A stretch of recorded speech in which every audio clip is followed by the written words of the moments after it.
बाबा धवलेश्वराय बालालिंग महाप्रभु ओम दीपम जति परम ब्रह्म दीपम जति जनार्दन दीपाहरतु मे पापो पूजा दीपा नमस्तुते मृत्युंजय ठाकुरे धवलेश्वराय बालालिंग महाप्रभु संसार सुखी रखंतु।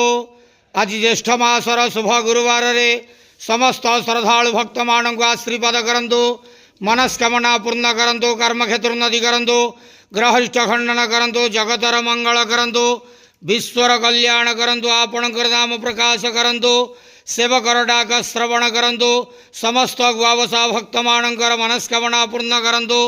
जो जो भक्त माने आपणक पाखरे मानसिक रखिजंती तांक मानसिक पूर्ण करंतु। बाबा धवलेश्वराय बालालिंगाय नमो नमः।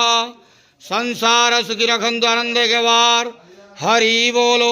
आज ज्येष्ठ मासर शुभ गुरुवार रे समस्त श्रद्धालु भक्त मान को आशीर्वाद करंतु आनंदे के वार हरि बोलो।